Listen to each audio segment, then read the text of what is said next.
Okay, the camera turned off for some reason, so we're going to re-record just a little bit for you from first period.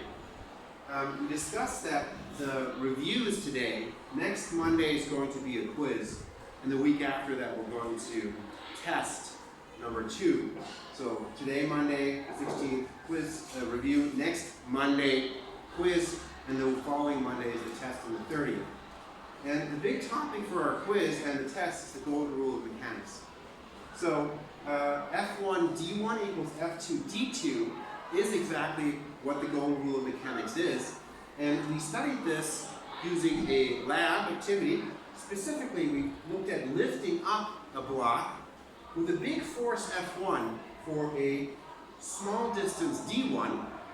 And instead of doing that, we had a choice of also applying a smaller force F2 for a longer distance D2 when we pulled the cart up the track. And those things are related. F1 D1 equals F2 D2, this being a force amplifier, or Kraftverstärker. On the flip side, other things are speed amplifiers, as you're doing in your project. We categorized a bunch of different things, and you should be able to do this for the quiz. So, examples for force amplifiers: crowbar, bottle opener, screw, corkscrew, pulley system, car jack, lever, any sharp, any blade, pliers, hydraulics, screwdriver, or a wrench. On the flip side over here, for a speed amplifier, we have trebuchet, propeller, club, racket, any kind of club or racket, baseball bat, hockey stick, bullwhip, bicycle gears, or your arm or leg. We did a couple examples to illustrate how this would be asked. So I'm asking you to illustrate how this works. You should be able, for example, to take a dog ball chucker, a thing you throw a dog ball with, and illustrate that when you move your arm, this shorter distance D1 with a big force F1, the ball is actually moved a large distance D2 with a small force. This is a force speed amplifier.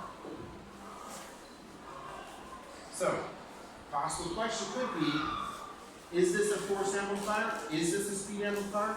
Explain how you know that, explain why it is that. Or I could just ask you to give me examples and then illustrate why they are that. So here's a dog ball chucker. We also did this with the inclined plane here. We have another example here for a trebuchet. Trebuchet applying a small, big force over here with a rock that's falling over a short distance D1. The thrown projectile moves a large distance D2 with a small force. Last example we did in class is a screw. A screw, you turn for a large distance D1 with a small force F1, relatively speaking, but it's pushed into the wood with a very large force for a very short distance, and that's why the screw is a force amplifier.